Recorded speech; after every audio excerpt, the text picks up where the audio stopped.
Bersyukur kepada Allah, malam ini kita masih diberi kesehatan zahir dan batin. Tentu mudah-mudahan dengan sehat ini kita semua senantiasa dapat terus istiqomah dalam menjalankan ibadah kepada Allah Subhanahu wa ta'ala.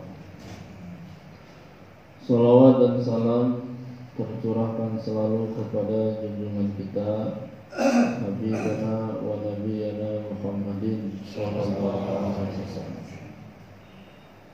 Al-Mukarramin, para asatiz, para orang tua, para guru, Bapak Ibu, ikhwan akhwat yang dimuliakan Allah Subhanahu wa ta'ala. Manaqib ini seyogyanya menjadi tarbiyatun nafsi, pendidikan diri kita untuk terus selalu berada pada garis haluan untuk senantiasa istiqomah ibadah kepada Allah Subhanahu wa ta'ala. Kenapa kita mesti hadir sekurang-kurangnya 1 bulan 1 kali saat manaqib? Karena ruang untuk mencakup segala amaliyah Thariqah Qadiriyah Naqsabandiyah dia terletak pada manaqib. Dalam manaqib zikirnya ada, yaitu zikir jahar dengan zikir khafi. Terlepas apakah dia 165 atau lebih, tetapi saat hadir seseorang salik dituntut untuk ikut zikir dengan kalimah la ilaha illallah.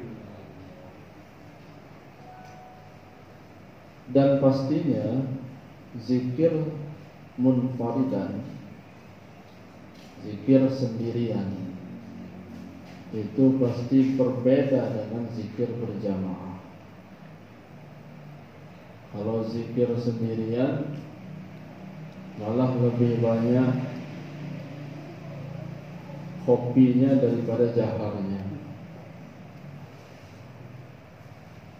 Belum dimulai mata sudah mejam,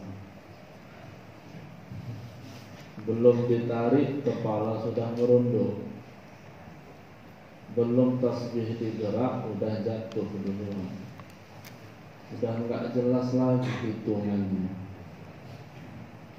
Udah itu udah mau nyampe 165 buyar lagi tasbihnya, putus. Langsung dia dalam hatinya ngomong, enggak lagi zikir ini, kata dia. Terakhir kali ini lah. Gairahnya pasti beda, semangatnya pasti beda. Bukan hanya semangat saja, bisautin qawiyin, lantangnya juga pasti beda. Kalau zikir sendirian itu ya gitu, kadang-kadang yang kedengaran cuma kilnya aja, in,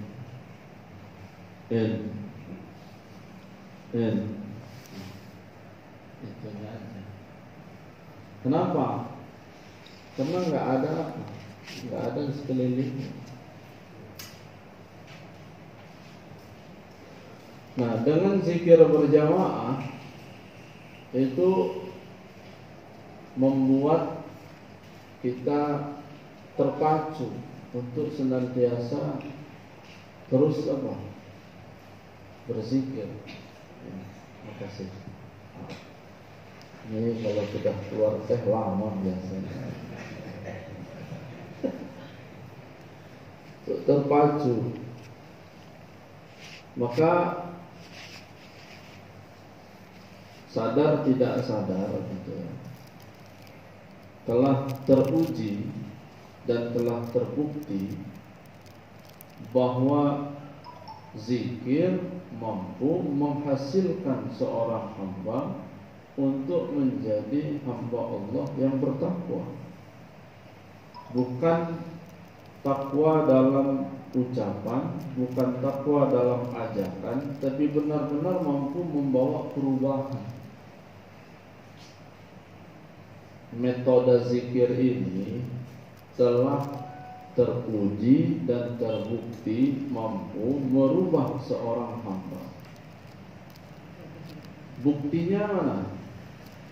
Betapa banyak pengakuan-pengakuan baik dalam maupun luar negeri, orang-orang yang terkena korban narkotika ternyata berubah, mampu merubah pikiran, mampu merubah sifat, mampu merubah perilaku. Karena apa? Karena zikir. Yang mahal itu bukan bergerak kepalanya, yang mahal itu bukan lantang suaranya, yang mahal itu bukan duduk bersamanya, yang mahal itu bukan hanya sekedar mendapatkan talqin zikirnya, tetapi yang mahal itu adalah di situ ada nur zikir, ada nurullah, ada nur Allah di situ. Sehingga orang yang tidak baik menjadi baik, orang yang dari sifat bakhil berubah menjadi sifat yang senang membantu, senang sekali. Karena apa itu? Karena nur zikir itu sendiri. Kalaulah yang tidak baik mampu, kalaulah yang tadinya tidak baik mampu dibawa menjadi baik, apalagi yang sudah baik akan lebih mudah dibawa untuk menjadi yang lebih baik. Kalau kita merasa belum juga jadi baik, berarti ada yang konslet dalam amalan ini. Rasa itu bukan dalam ucapan, tapi rasa itu dalam keyakinan, dan dia ada di dalam diri. Lalu yang kedua,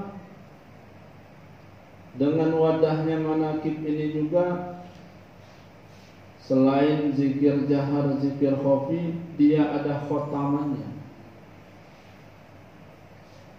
Makanya multi itu tadi, manakib ini kan multi amaliyah. Kalau zikir saja belum tentu dia dilanjutkan dengan khotamah. Nah, ada khotamannya yang di tempat manakib itu waktunya berbeda-beda. Kalau di masjid ini waktunya di malam hari, khotamannya ba'da maghrib, ya. Maghrib atau isya? Isya. Kecuali manakib, ya. Ba'da maghrib. Kalau di Arafah 7:30 start manakib pagi. Kalau di tempat lain bisa saja siang, bisa saja sore, dan lain sebagainya. Juga sama, adalah membawa nur dari khotaman itu sendiri. Makanya khotaman itu ada dua dalam mengamalkan. Ada mengamalkan dengan bilangan ganjil terkecil. Ada yang disebut dengan khotaman tam. Khotaman tam itu juga dibagi lagi jadi dua. Ada khotaman tam yang benar-benar sesuai dengan bilangan, tetapi ada khotaman tam yang dihitung berapa jumlah jamaah yang hadir. Kalau salawatnya 100 dibagi 10 orang, berarti 10. Nah, itu kan supaya lebih meringankan. Tetapi mesti sekali-kali itu khotaman sesuai dengan bilangan. Yang itu sudah pernah dicoba, antara lain tempatnya di Gunung Sulah. Mungkin masa-masanya Pak Abdullah itu.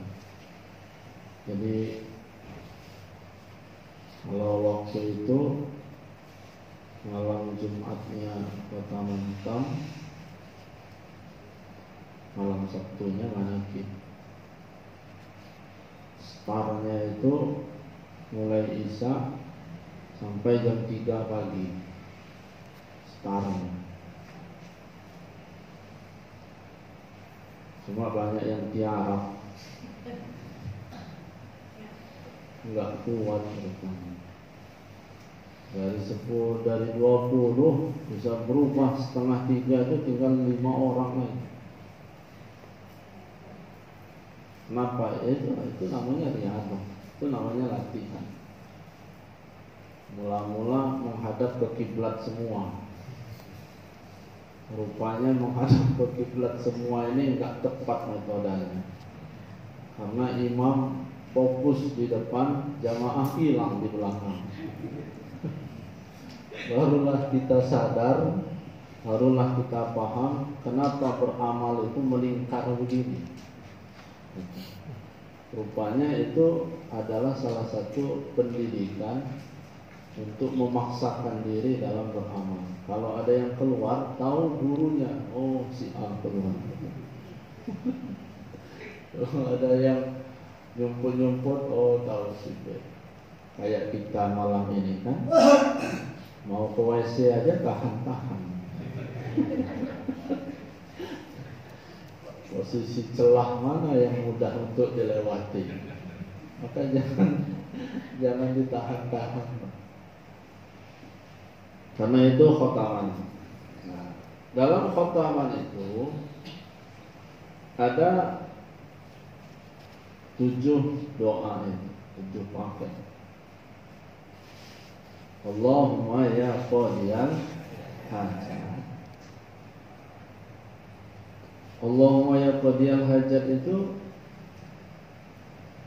ya kalau dilanggamkan, dilakukan ya begitu. Allahumma ya qadiyal hajat, Allahumma ya qadiyal. Dan itu bukan satu-satunya langgam gitu.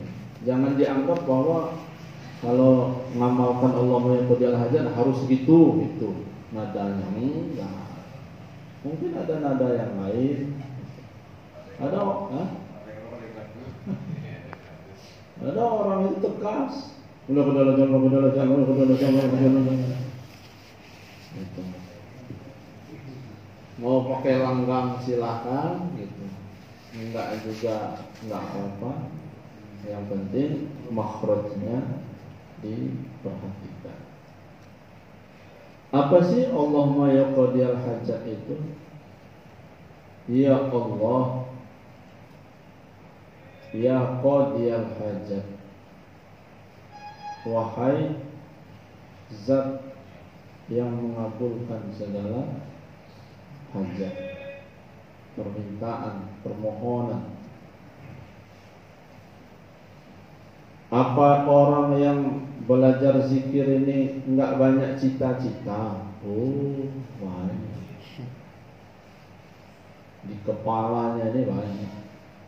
Yang pengen kebun, yang pengen usahanya maju, yang pengen ruko.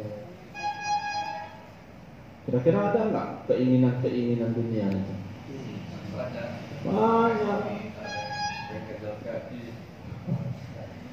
Yang bujang pengen nikah, yang udah nikah pengen punya anak. maka belum sempurna iman seseorang kalau belum menikah. Ini bukan nyindir ya.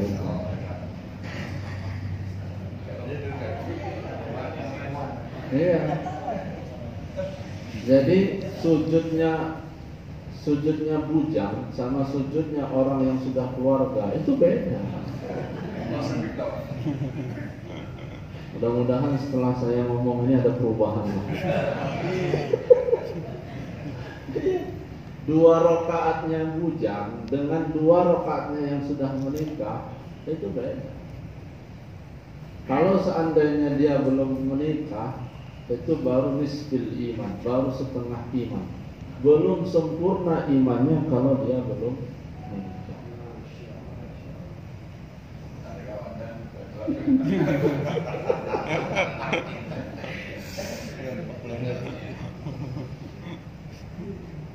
Nah, jadi nikah itu tujuannya untuk apa itu? Untuk mencari ketenangan. Wa min ayatihi an khalaqalakum min anfusikum azwaja. Selama ini kita mengenal ayat itu adalah yang tertulis dalam Al-Quran. Selama ini kita mengenal ayat itu adalah yang berada pada 30 juz. Padahal ayat itu ada yang disebut dengan ayat qauliyah, ada yang disebut dengan ayat kauniyah. Jadinya seseorang itu menjadi istri kita, maka istri kita itu disebut dengan ayat Allah. Bukan An-Nas saja ayat Allah, bukan Al-Ikhlas saja ayat Allah, bukan Al-Falaq saja ayat Allah. Manusia yang menjadi istri kita itu juga disebut dengan ayatullah. Seseorang yang menjadi suami kita, maka dia juga disebut dengan ayatullah, tanda kekuasaan Allah. Maka ayat itu 2 itu, qauliyah dengan kauniyah. Balik lagi kepada yang tadi. Maka banyak hajat. Allahumma yaqdiyal hajat. Bohong kalau enggak ada hajat. Maka kadang-kadang Allahumma yaqdiyal hajatnya paling banyak. Kenapa? Saking banyak utang.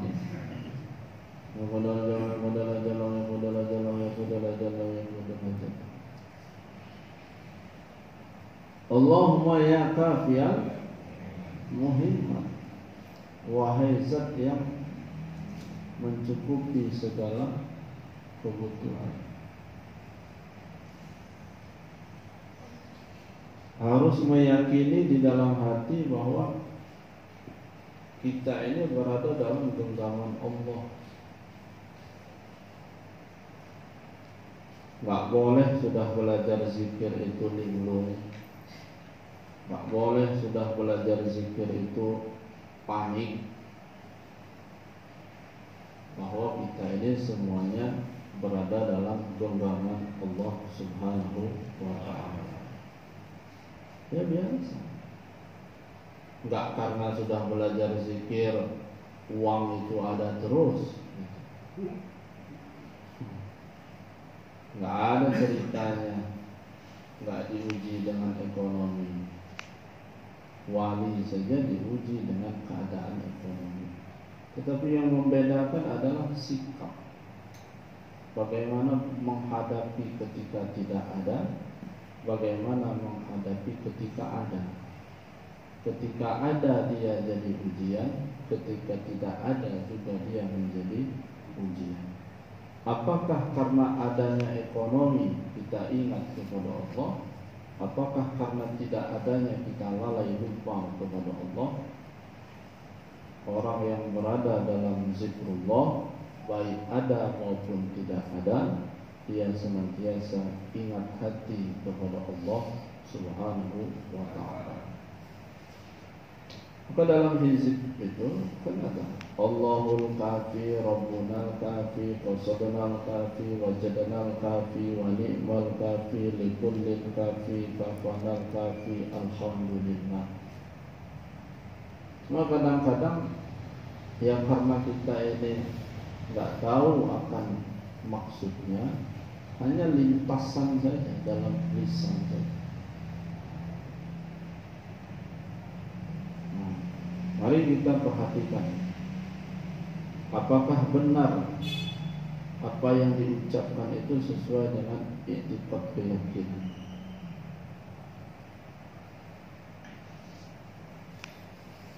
Kalau istri dipanggil dengan kata-kata romantis, kira-kira istri itu senang atau sedih?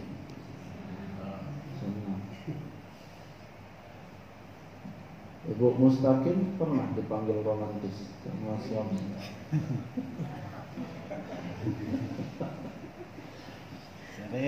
Sering ya? Yang ngomong ibunya. Nah, kata-kata romantis itu kan kata-kata yang penuh dengan kasih sayang, penuh dengan penghayatan. Maka sifat wanita itu apa? Tidak membutuhkan kata yang banyak, tapi cukup satu kata tapi menyentuh. Makanya Siti Aisyah itu istri Rasulullah itu, Rasulullah kalau memanggil istrinya itu dengan kata-kata yang sentuh, menyentuh. Ya Humairah, wahai pipi putih kemerah-merahan. Mungkin kalau hanya dipanggil, kalau kita dipanggil ya Humairah, mungkin nggak terlalu menyentuh. Karena kita orang Indonesia bukan orang Arab. Tapi bagi mereka, karena mereka paham gitu akan maknanya. Tapi kalau sudah diterjemahkan kan menyentuh. Umpama Pak Mustaqim manggil istrinya, wahai istri pipi putih kemerah-merahan.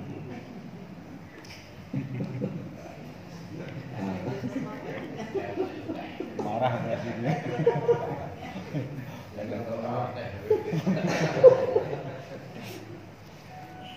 Nah, cuma kadang-kadang itu kan bertepuk sebelah tangan gitu loh. Kadang-kadang kan gitu.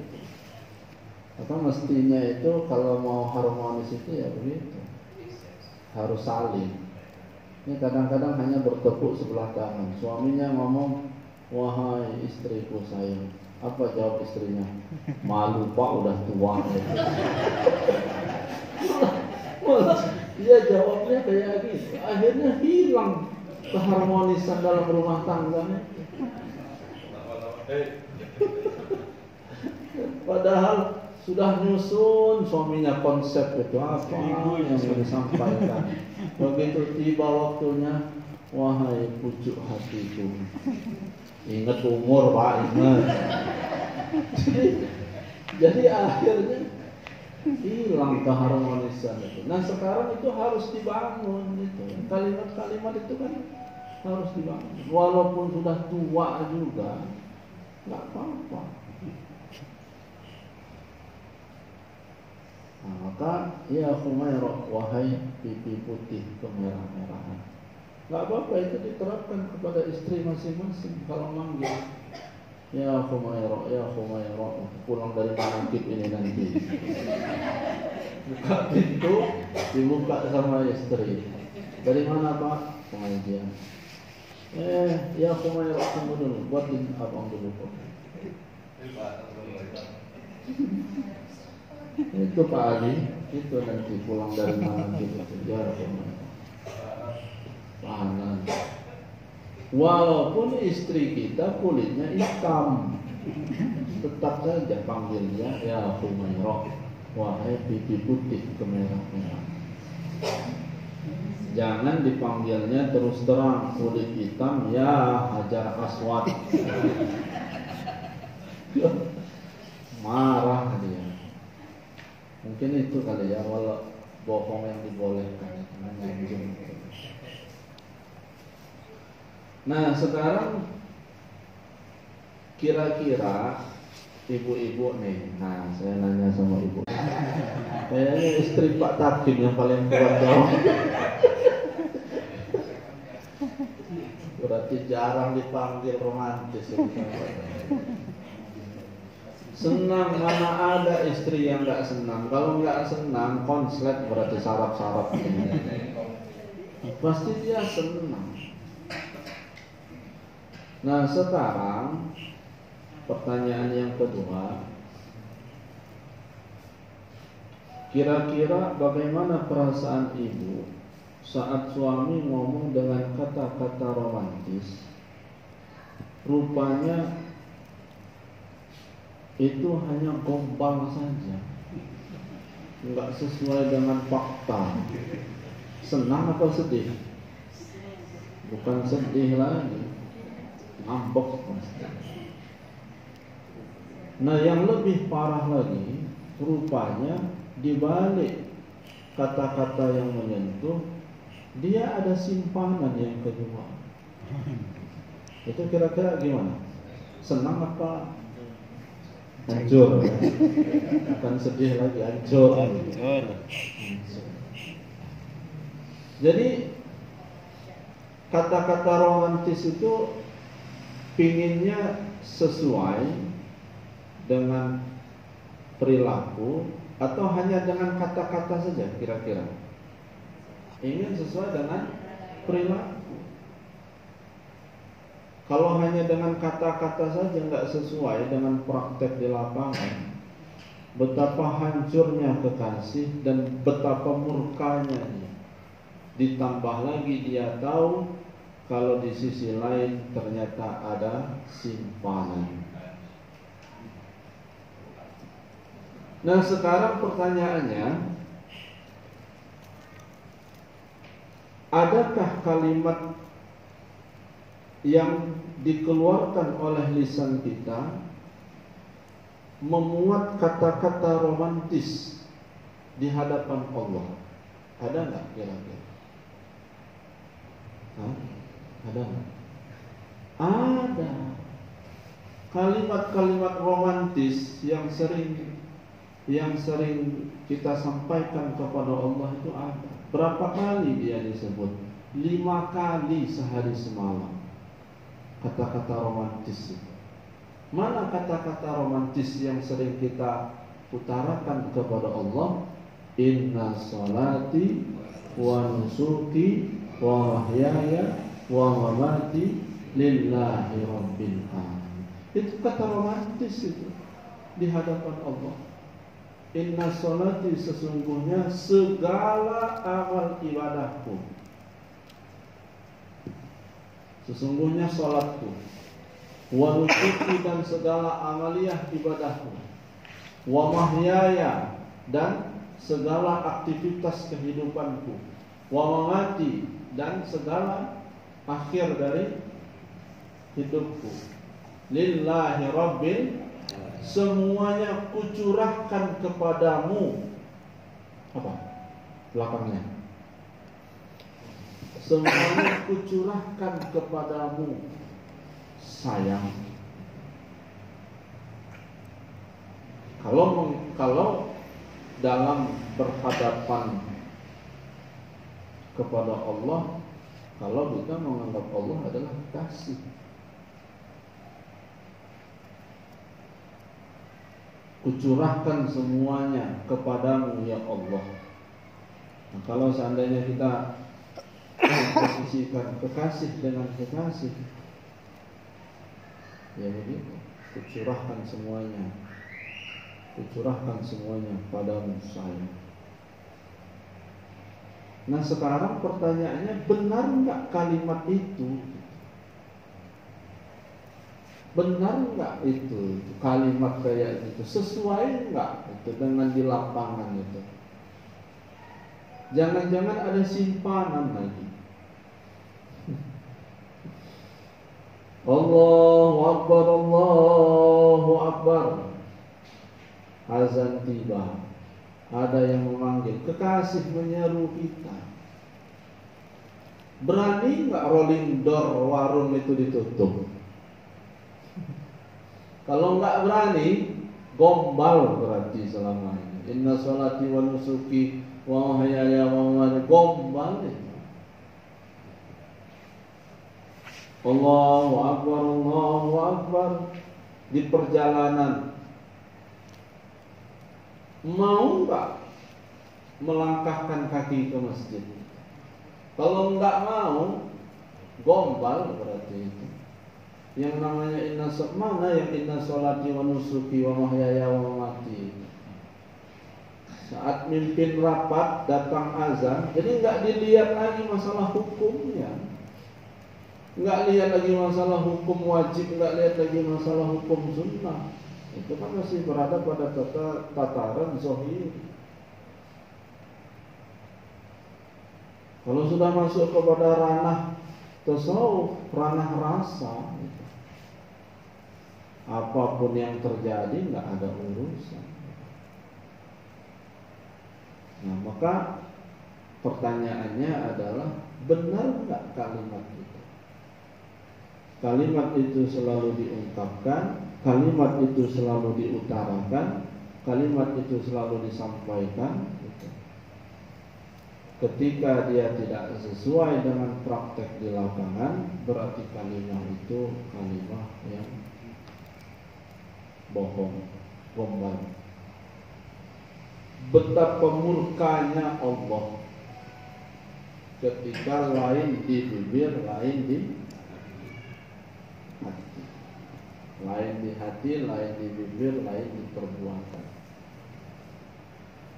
Orang yang belajar zikir adalah untuk benar-benar mampu memadukan antara hati, antara lisan, antara perbuatan, dipadukan menjadi satu sehingga dia menjadi satu perjalanan yang untuk bisa wusul kepada Allah Subhanahu wa ta'ala. Maka kata Syekh Ibnu Athaillah As-Sakandari, "Lau annaka la tasilu ilaihi," jika sekiranya engkau tidak dapat usul kepada Allah illa ba'da fana'i, kecuali setelah fananya masawika wa mahwida wika, segala kemauan syahwat dan bersihnya sifat pengakuanmu, lam tasil ilaihi abadan, maka selamanya tidak akan usul kepada Allah Subhanahu wa ta'ala. Apa maksudnya? Kalau seandainya masih besar syahwat khofi dalam diri dan masih adanya sifat keakuan dalam diri, lam tasil ilaihi abadan, selamanya kita tidak akan sampai kepada Allah Subhanahu wa ta'ala. Walakin idza arada ayyusalaka, akan tetapi Allah berkehendak, walakin idza arada, akan tetapi apabila Allah berkehendak, ayyusalaka ilaihi, mengusulkanmu kepadanya, hatta wasfaka biwasfihi, maka Allah menutup sifatmu dengan sifatnya. Nah, ini yang harus diperhatikan, bahwa mengejar husul ma'rifat kepada Allah dengan kemampuan diri itu akan amat lama sekali. Nah, bagaimana hamba itu akan husul kepada Allah? Itu disebabkan karena Allah yang mengusulkannya. bukan kita yang mengusulkan, tetapi Allah yang mengusulkan atas kehendak Allah, bukan atas kehendak kita, atas waktu yang sudah ditentukan oleh Allah, bukan kita yang menentukan waktunya. Jangan berpikir sudah selesai ngaji pasti wusul kepada Allah. Oh, belum tentu. Kalau yang sudah ngaji-ngaji nggak paham-paham kadang-kadang. Lagian yang sudah ngaji aja nggak paham-paham, apalagi yang nggak ngaji. Maka seringkali saya sampaikan kalau di tempat yang lain, ngaji itu, ya di mana kita kan termasuk ngaji juga. Ngaji itu yang didahulukan itu bukan pahamnya. Ngaji itu yang didahulukan itu adalah niatnya. Niatnya karena Allah, niatnya ibadah. Kadang-kadang paham itu baru terbuka setelah 3 bulan dari ngaji, atau setahun dari ngaji, atau 2 tahun dari ngaji. Kayak sekarang mungkin nggak paham apa yang disampaikan, tapi selesai makan nanti mungkin paham.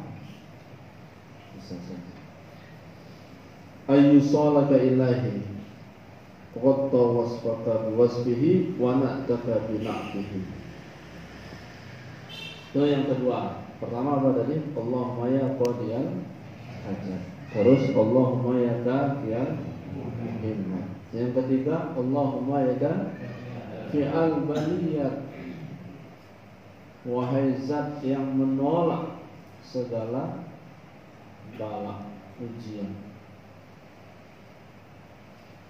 Oh, kita ini selalu apa? Diuji. Termasuk sekarang sedang diuji dengan keadaan pandemi sekarang. Terus yang keempat, Allahumma ya rafi'at darajat. Ya Allah, wahai zat yang mengangkat kemuliaan derajat.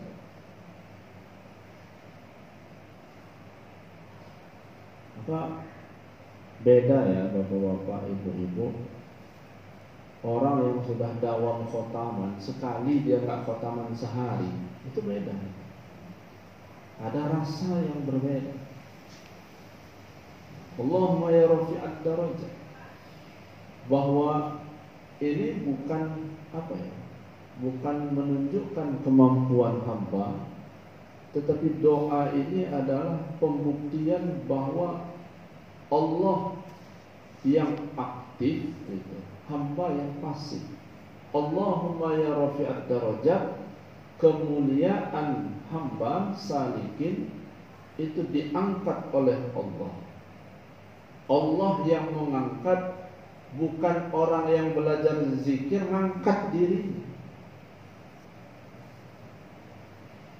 Bisa saja dia berkata, kalau saya selama belajar zikir ini kok berbeda. Mungkin bisa saja berkata,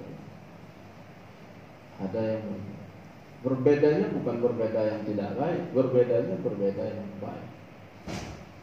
Nah, ketika kemuliaan itu Allah tampilkan ke permukaan, pahamilah bahwa kemuliaan itu bukan dari hasil jerih payah selama kita ini berzikir, tetapi kemuliaan itu karena diangkat oleh Allah Subhanahu wa ta'ala. Maka kalau kita dimuliakan oleh hamba, kalau ada hamba yang memuliakan kita, entah itu keluarga kita, entah itu sahabat kita, entah itu tetangga kita, entah itu ikhwan kita, kalau ada yang memuliakan kita, di saat itu sebetulnya kita bukan dalam keadaan yang mulia, tetapi sebetulnya di saat itu aib kejelekan kita sedang ditutupi oleh Allah Subhanahu wa ta'ala. Jadi sadarlah wahai yang merasa dimuliakan, sebetulnya kita ini enggak mulia, karena aib aja ditutupi oleh Allah Subhanahu wa ta'ala. andaikan aib ini dibuka oleh Allah, bagaimana rasa saat itu? Allahumma ya rafi'ad darajat. Kemudian Allahumma ya syafi'al amrad, wahai zat yang menyembuhkan segala penyakit. Harus teryakini di dalam hati bahwa penyakit itu datangnya dari Allah dan sembuhnya juga oleh Allah. Sembuhnya oleh Allah. Mau dia penyakit zahir, mau dia penyakit batin. Allahumma ya mujibad da'wat, wahai zat yang mengabulkan segala doa. Mujibad da'wat. Pahami doa, pahami ijabah doa itu. Ijabah doa itu bukan harus sesuai. Ijabah doa itu sekurang-kurangnya ada 3 bentuk ijabah. Kadang-kadang kan dipahami yang namanya ijabah itu sesuai dengan permintaan. Kalau minta tripanca, ya yang turun tripanca gitu. Kalau tripanca nggak turun berarti nggak ijabah. Oh keliru. Ijabah itu, ya, bentuk ijabah itu 3. Pertama, bentuk ijabah itu adalah apa yang diminta, apa yang diijabah sesuai dengan permintaan. Kita mintanya ini, terus diijabah turun sesuai dengan permintaan. Ya Allah, sembuhkanlah penyakit Ananda ini. Rupanya sembuh. Itu bentuk ijabah sesuai dengan permintaan.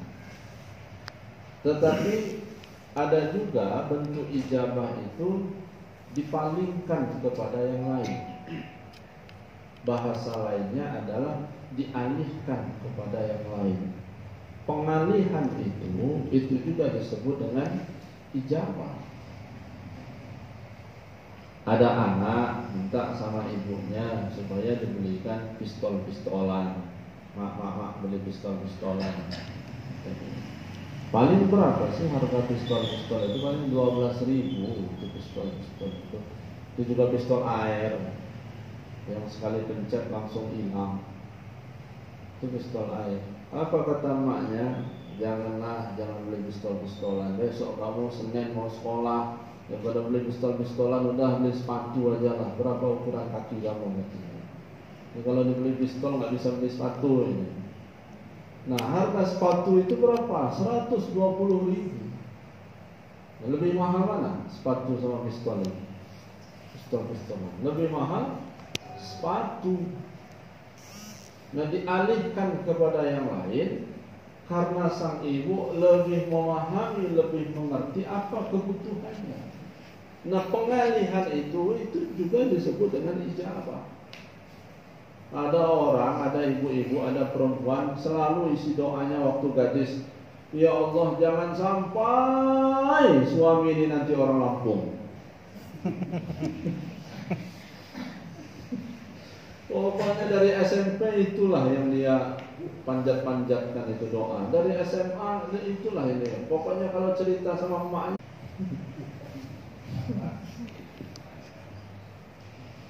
dia sama saja kayak orang yang keluar dari sarjana itu. Apa kerjaan itu sesuai dengan lulusan sarjananya? Kan enggak juga lah. Apa yang sarjana hukum pasti jadi ahli hukum atau kerjanya di bidang hukum? Enggak juga. Ada yang lulusan jurusan bahasa Inggris malah enggak ngajar Inggris, malah beralih ke tempat kerjaan yang lain. Nah, jadi apa? Pengalihan itu, pengalihan pemberian Allah itu, kalau kita minta ini enggak taunya dikasih yang lain oleh Allah, itu pun disebut dengan ijabah. Jadi ijabah itu bisa saja pengalihan oleh Allah, tentunya yang lebih baik dari apa yang diminta. Lalu yang ketiga, bentuk ijabah itu apa? Adalah masa yang ditunda. Doanya sih dari 80 supaya bisa naik haji. Bisa aja naik hajinya 2020. Penundaan itu juga adalah sebagai bentuk apa? Ijabah Allah Subhanahu wa ta'ala. Lanjut, yang mau puasa. Terus setelah itu apa? Allahumma ya arhamar rahimin. Cumalah kalau dipahami itu ya, Allahumma ya qadil hajat, Allahumma ya kafiyal muhimmat, Allahumma ya dafi'al baliyat, Allah. Itu kan kalau dipahami doa itu kan doa yang berstep-step gitu. Allahumma ya qadil hajat gitu ya, di posisi orang yang sama sekali nggak ada. Ini kalau dalam konteks tasawufnya, doa ini memposisikan diri dalam keadaan fakir yang sefakir-fakirnya. Jadi ada orang ngomong itu ke kita, boleh nggak Pak Ustadz katanya, kalau ngaji di Arafah itu langsung ke tasawuf 1. Kan kita kan fikih udah paham lah Pak Ustadz, dikit-dikit banyaknya udah tahu lah. Boleh nggak? Kata saya, jawabannya sayangnya nggak ada semester pendek, dia harus reguler. Jadi SP-nya nggak ada, jadi harus dari 0. Nah, fikih itu Bapak Ibu, ini masuk kepada Allahumma ya qadil hajat, tapi dalam perspektif tasawufnya tadi. Fikih itu jangan dilihat rukun Islam, syahadat, sholat, batal sholat, syarat sholat, syarat sah sholat, rukun sholat. Nah, jangan hanya dilihat itunya aja. Pembatalan puasa, syarat puasa, rukun puasa, bagaimana cara wudhu, bagaimana itu kan sedikit banyaknya itu sudah apa? Tahu. Tapi yang mahal, yang susah dari fikih itu apa nih? Susahnya adalah melepaskan baju kehambaan. Itu yang susah dalam fikih itu. Mau nggak duduk bersama dengan orang yang detailnya di bawah kita? Mau nggak duduk bersama dengan ekonominya di bawah kita? Bisa nggak duduk bersama dengan orang yang biasa-biasa saja? Nah, mau melepaskan kehambaan itu yang susah itu. Di tingkat mana itu? Di tingkat fikih itu. Melepaskan itu. Maka dibuktikan dengan musyahadah di tingkat fikih itu apa? Mandi. Musyahadah di tingkat fikih itu mandi. Menanggalkan pakaian kehambaan, lalu pakai basahan itu. Nah, jadi mandi itu adalah sebagai pembuktian perwujudan untuk melepaskan pakaian kehambaan. Kenapa? Karena akan masuk kepada gerbang ketuhanan. Apa gerbang ketuhanan itu? Di tingkat tauhid. Nah, begitu pula dengan Allahumma ya qadiyal hajat itu tadi. Allahumma ya qadiyal hajat itu kita menyerah di hadapan Allah bahwa kita ini orang membutuhkan hajat yang banyak itu berarti dia berada di posisi nggak punya. Posisi nggak punya itu berarti dia posisi fakir. Nah, sudah masuk kepada ranah doa melepaskan yang ada dan menyadari bahwa segala yang ada ini semuanya adalah milik Allah Subhanahu wa ta'ala. Allahumma ya qadiyal hajat, Allahumma ya kafiyal muhimmat, melepaskan juga keakuan kehambaan. Allahumma ya dafi'al baliyat, bahwa kita ini enggak punya kemampuan apa-apa. Menolak itu kita enggak punya kemampuan. Untuk menangkal itu kita enggak punya kemampuan. Yang ada kemampuan itu adalah la ilaha illallah. Allahumma ya dafi'al baliyat, Allahumma ya rafi'ad darajat. Setelah itu semuanya dilepas, ya, kehambaan itu dilepas, keakuan itu dilepas. Setelah itu semuanya dilepas, sadar kita, maka disitulah Allah akan mengangkat derajat seseorang. Allahumma ya syafi'al amrad, bukan hanya sebatas zahir, tapi kita ini bertumpuk dengan penyakit batin. Penyakit zahir kita ini banyak, penyakit batin juga kita banyak. Allahumma ya syafi'al amrad, Allahumma ya mujibad da'wat. Maka kita ingin usul kepada Allah, mudah-mudahan Allah ijabah agar kita senantiasa usul kepada Allah. Allahumma ya arhamar rahimin, dan pada akhirnya akan memakai sifat Rahman dan Rahim. Arhamar rahimin, itu kan luar biasa. Berawal dari Bismillahirrahmanirrahim, Allahumma ya arhamar rahimin. Harapannya adalah sifat Allah terpakai pada sifat hamba. Terakhir. Tadi kita sama-sama sudah selesai. Sama-sama kita mendengarkan isi manqobah keberapa tadi? 17. Syekh merhut roh dari malaikat maut. Ini yang juga harus dipahami, bahwa tulisan kalimat isi manqobah itu nggak bisa dipahami hanya sebatas tekstual saja. Kalau hanya dipahami sebatas tekstual, menyebut roh, merebut roh, berarti roh dari atas langsung direbut. Enggak begitu, pemahamannya enggak begitu. Coba kira-kira gimana bayangan itu, merebut itu kalimatnya kan kalimat apa ya? Bukannya pas lagi terbang diambil Israel langsung tiba-tiba direbut gitu. Enggak begitu. Nah itu kan perlu butuh apa itu? Butuh kajian mendalam. Dan itu butuh energi setelah makan.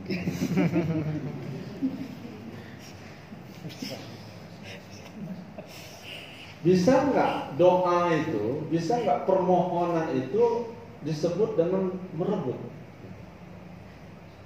Bisa. Apa namanya?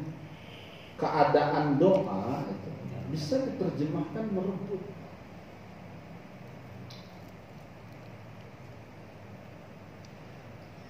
Ada anak mau masuk kelas SMP, ya.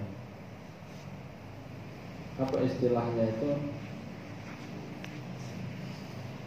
Saya nggak tahu apa istilahnya itu. Rupanya kapasitas kelas itu hanya sampai 40 kursi. Kota.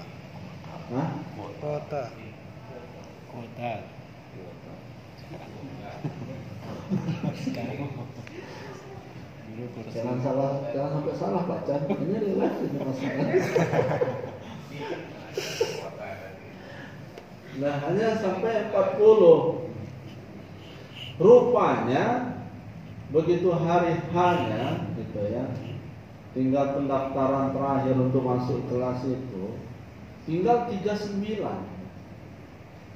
Sudah 39, berarti tinggal satu lagi. Di hari H itu 3 orang menemui wali murid itu. 3 orang. Kan gak mungkin satu bangku itu mau dibelah jadi 3 gitu. Nah, negosiasi 3 itu rebut itu. Pokoknya terjemahin aja lah. Itu gimana? Jadi doa itu bisa masuk kepada ranah merebut, gitu. Memohon kepada Allah. Gitu. Jadi jangan disangka malaikat Israel bawa roh langsung dari gunung Surah, langsung ke atas. Bagaimana saat itu yang ditonjolkan apa? Bagaimana kedekatan. bagaimana persahabatan, bagaimana pergaulan gitu. Dan itu menentukan sang wali untuk menentukan pilihan. Pokoknya paham nggak paham gitulah pokoknya. Mudah-mudahan kita semua mendapat keberkahan dari mana kita. Amin. Ya Rabbal Alamin. Jazakumullah khairan katsiran. Assalamualaikum warahmatullahi wabarakatuh. Waalaikumsalam warahmatullahi wabarakatuh.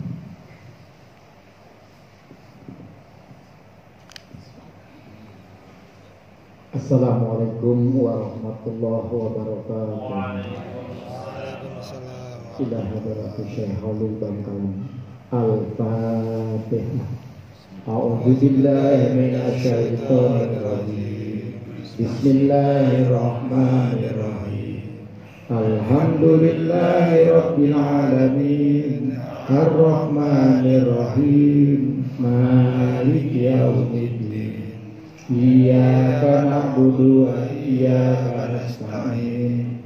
Ihdinas siratal mustaqim. Siratal ladzina an'amta 'alaihim ghairil maghdubi 'alaihim waladdallin. Innallaha wa malaikatahu yusholluna 'alan nabi. Ya ayyuhalladzina amanu shollu 'alaihi wa sallimu taslima.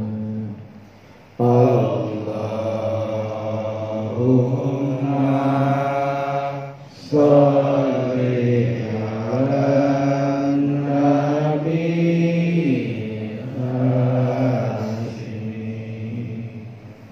Muhammadin wa ala alihi wa sallim taslima. Allahumma sholli 'alan nabi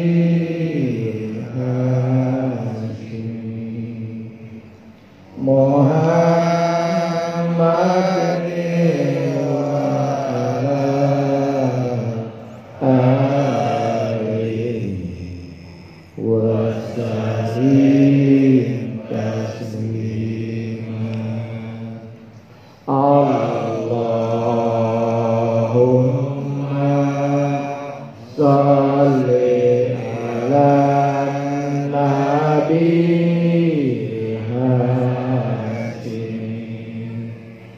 Muhammadin wa ala alihi wa sallim taslima. Allahumma sholli wa sallim wa barik alaihi. Assalamualaikum warahmatullahi wabarakatuh. Waalaikumsalam warahmatullahi wabarakatuh. Demikianlah acara manaqib Syekh Abdul Qadir Jailani Qudus Sirrawin telah kita laksanakan dengan hikmah. Mudah-mudahan Allah Subhanahu wa taala melimpahkan taufik dan hidayahnya agar tambah manfaat dan maslahatnya untuk kita sekalian. Amin ya rabbal alamin. Marilah kita tutup acara manaqib Syekh Abdul Qadir Jailani ini dengan bersama-sama membaca hamdalah. Alhamdulillah.